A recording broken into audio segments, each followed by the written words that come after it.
This is the land trust creation checklist right here, because this is what you do to create a land trust. Prepare and execute that real estate purchase and sale agreement. And remember, it's us, as agent. Now, the transfer part of it is really simple, honestly. Now, this is a critical piece for y'all. This is the land trust creation information worksheet where you are consolidating the information that is in your trust. You are consolidating that, and that is for you, and then it is for whoever the beneficiaries are and your trustee. Okay, if you're a beneficiary, ultimate beneficiary, whatever, because that information being consolidated, if something were to ever happen to you, they're not running through the document looking at that looks like Chinese to them, and they don't know what the hell it is, right? It's right there. Trustee's true phone number, trustee's true address, trust name, asset in the trust. It's all right there consolidated. Please do this first. If you do this first, that means that you've thought all of your information through that is necessary for your trust. You're just going to make life so much easier for yourself. Determine the name of your trust. For the naming strategy that we do with the trust, guys, is we like to use the naming strategy of either city, county name, or street name, community preservation trust. So Main Street Community Preservation Trust, or Harris County Community Preservation Land Trust. Now, everybody needs to find out if their state is a land trust state or if they don't accept land trust and it's a living revocable trust state.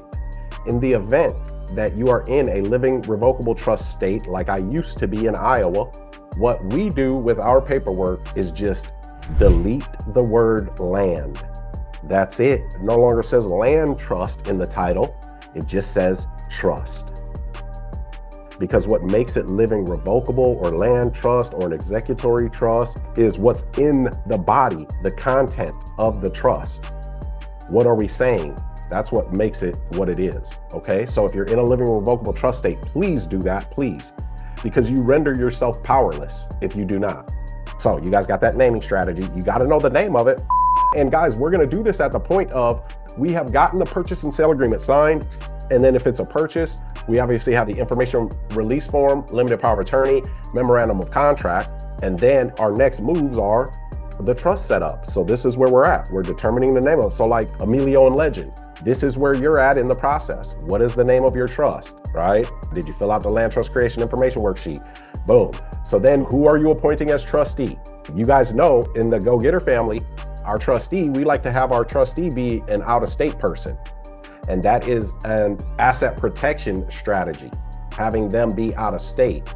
So I hope you guys know why we would have our trustee out of state now.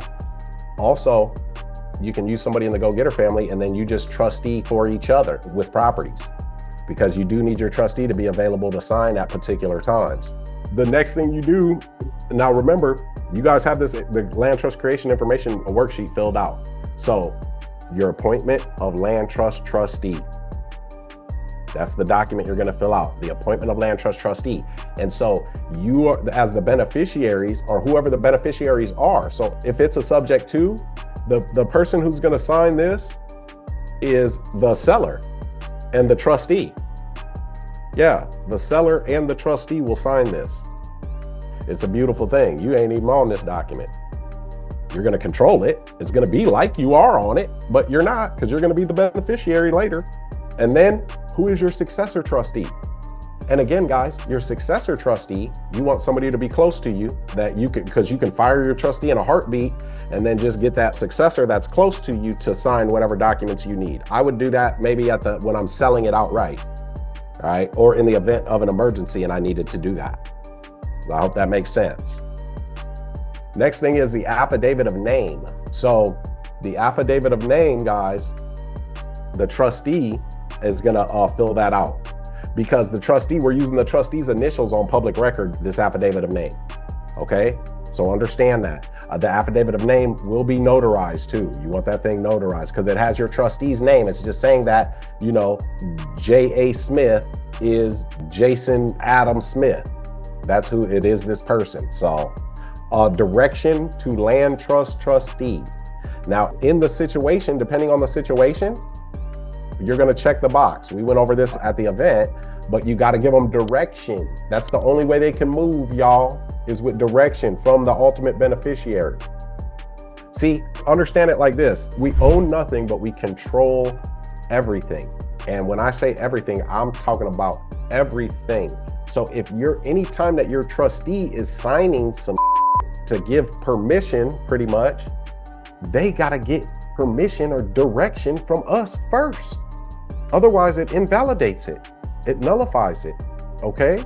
So just keep that in your mind. It's just something where the trustee has to sign. So in conveyance of the property, to sell it, right? Or to go use the property as collateral for some more debt somewhere, to get money somewhere, business recapitalization, the trustee would need to sign.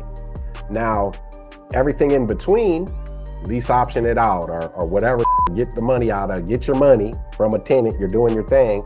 The manager does all that, signs. So really you only technically need it twice, need the trustee twice, when you buy and when you sell or collateralize, okay? But they are gonna have to have directions. That's your paper trail. Now this, guys, is the instructions to real estate closing agent, but please let this sink in here. You only need this document when your closing agent or title company insists on creating the deed. When they say, we create the deed for our transactions, you say, hey, that's awesome. Okay, so I'm just gonna send you over this deed addendum and some instructions on how we would like that recorded with your deed. So all we're doing is, if they say if they don't wanna use our deed, they wanna use their own, well, we're just adding our deed to theirs. That's all that is. So if they don't say, well, when they ask you, hey, are you gonna create your own paperwork, or do you need us to have our lawyers do it? And you say, no, we got our own paperwork, we'll provide the deed. And they say, okay, you don't need this. You will not need this then, okay? So just a heads up on that. Standard warranty deed. We do a standard warranty deed when we are buying, because with any deed, y'all, I'm gonna tell you this, a lot of people don't know this. With any deed, the person that owned it before you still has a legal responsibility to defend a clean title. Even when the new person owns it, right? That person before. Now, here's the thing. If I buy it on a warranty deed, right? Now that seller has that responsibility to defend. Well, if I bought it on a warranty deed, that seller has to defend for the entirety of the existence of that property, of that chain of title. So if somebody comes from 20 years ago and says, hey, my uncle sold it when my grandma died and he wasn't supposed to, didn't give me any money, that could with your ownership, your beneficial interest in it. So with a general warranty deed, that seller's on the hook too, to defend. So it's like, let me get my money and get out your way. Now, understand, when we sell it though, outright, they give us all cash, it's all good, we get our money and walk away, special warranty deed, always. Or if we do owner financing, special warranty deed.